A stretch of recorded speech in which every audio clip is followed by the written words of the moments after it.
중생 교화의 길 정진 바라밀.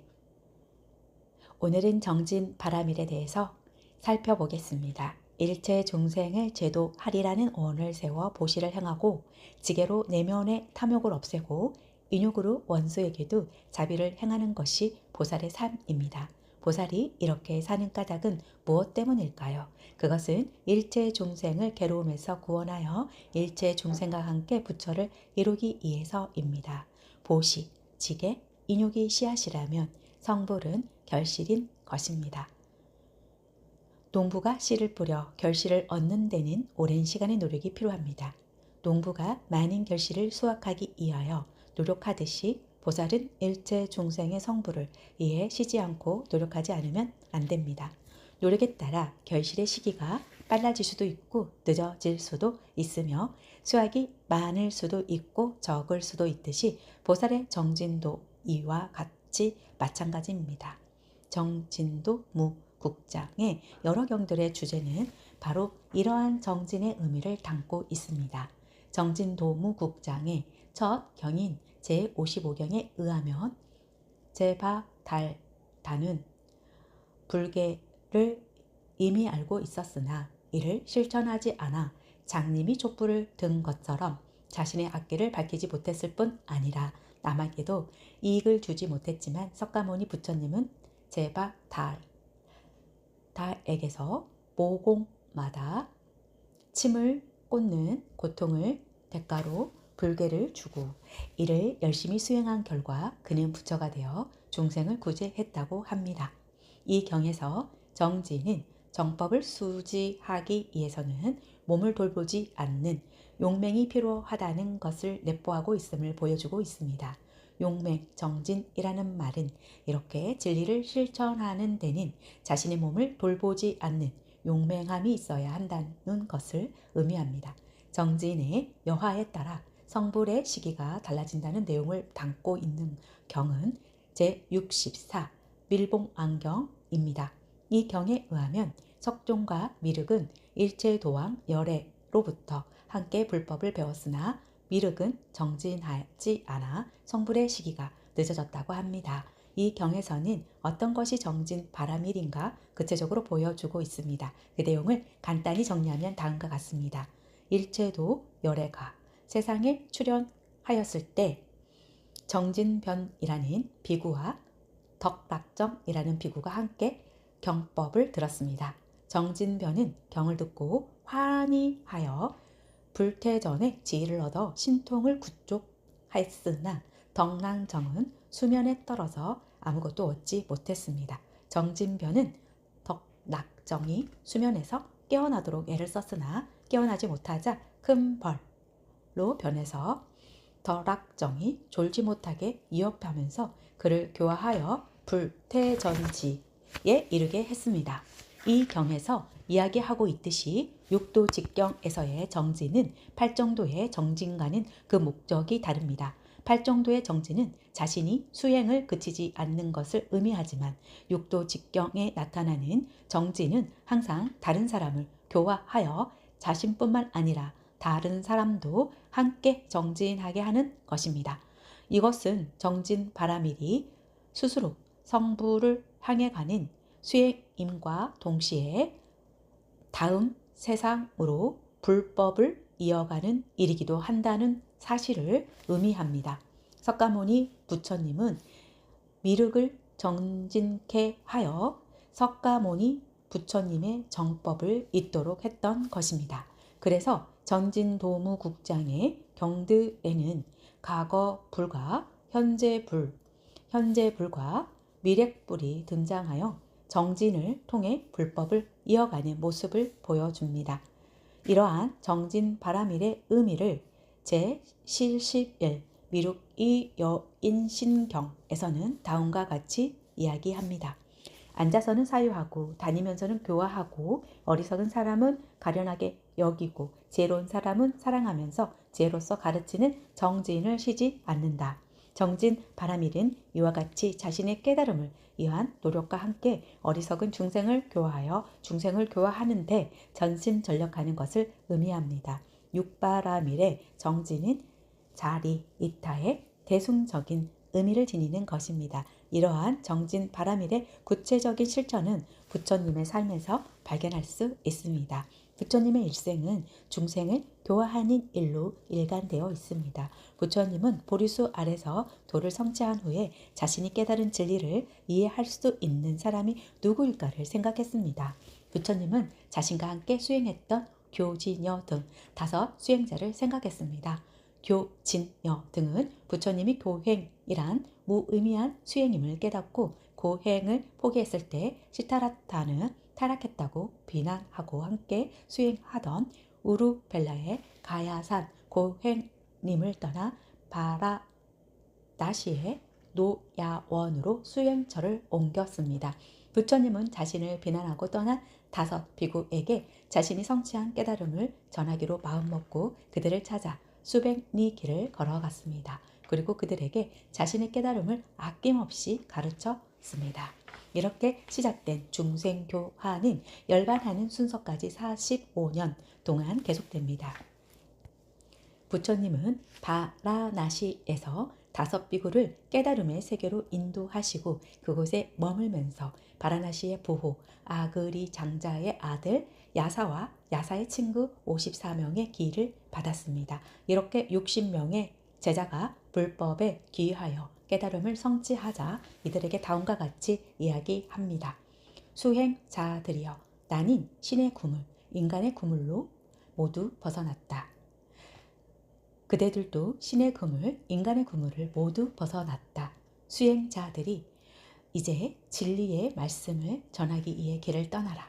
많은 사람들의 이익과 행복을 위하여 세상을 불쌍히 여기고 사람과 신들의 이익과 행복과 안락을 위하여 2 사람이 한 길로 가지 말라. 수행자들이여, 처음도 좋고 중간도 좋고 마지막도 좋은 법을 조리와 표현을 잘 갖추어 이야기하라. 또 엄만하고 청정한 이 행을 실천해 보아라. 세상에는 마음의 때가 적은 자도 있으리니 법을 듣지 못한다면 그들도 타락하고 말 것이나 들으면 법을 잘 이해할 것이다.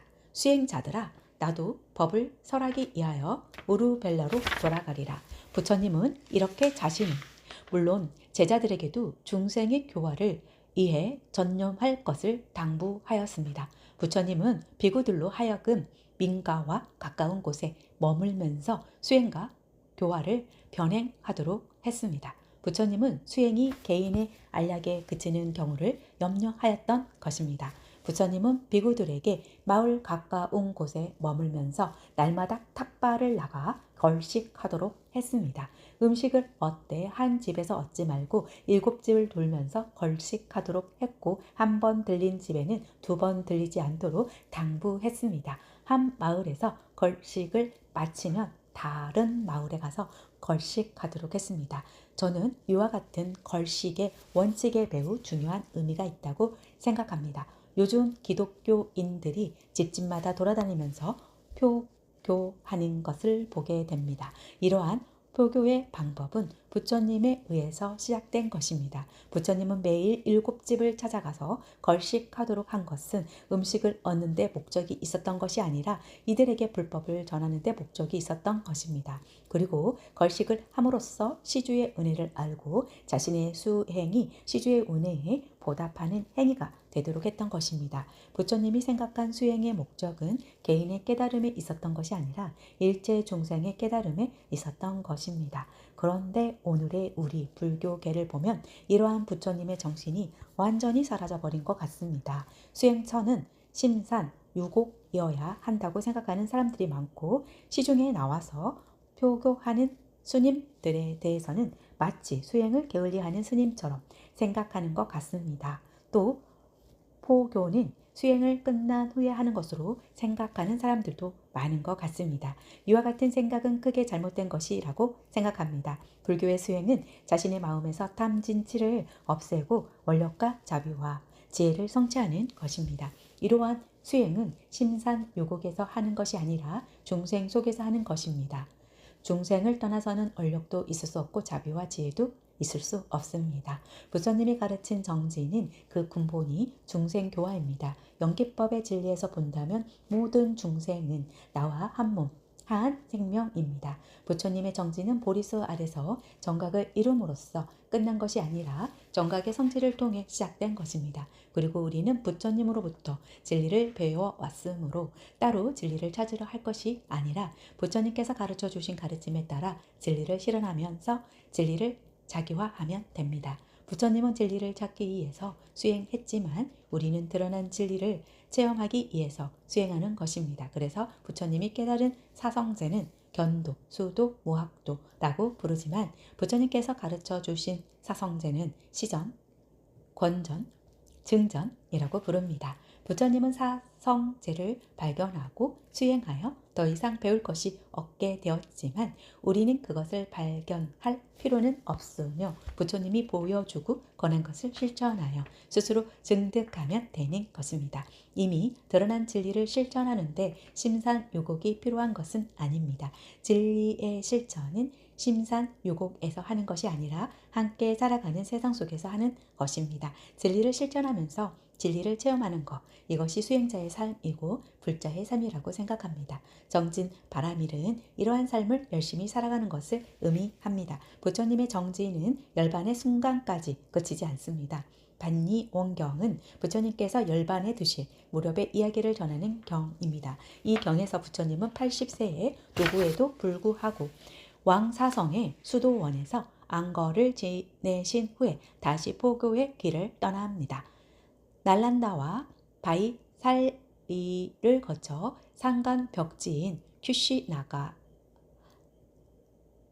가는 부처님의 거룩한 모습은 깨달은 성자의 삶이 어떤 것인가를 여실하게 보여주고 있습니다. 부처님은 편안한 곳에 머물면서 존경받기를 거부하시고 진리를 애타게 기다리는 중생을 찾아 늙은 몸을 이끌고 표교의 길을 나섰던 것입니다. 부처님은 도중에 심한 병을 앓게 되었습니다. 아난존자가 부처님의 병세를 걱정하자 부처님께서는 다음과 같이 말씀하셨습니다. 아나나, 내 나이 이제 80살, 나는 늙고 새하였구나. 아나나, 마치 낡은 수레가 가죽끈에 묶여 간신히 움직이는 것과 같이 나의 몸도 가죽끈에 묶여 겨우 움직이고 있느니라. 이렇게 간신히 움직이는 몸을 돌보지 않고 부처님은 포교의 길을 멈추지 않았습니다. 부처님은 깊은 산속에 사는 대장장이 춘다의 집에 가서 공양을 받습니다. 춘다는 부처님에게 공양할 음식을 마련하기 위해서 숲속에 들어가 버섯을 주워 왔습니다. 그런데 그 버섯 속에 독버섯이 섞여 있어서 부처님은 춘다가 공양한 음식을 드시고 병이 더욱 심해졌습니다.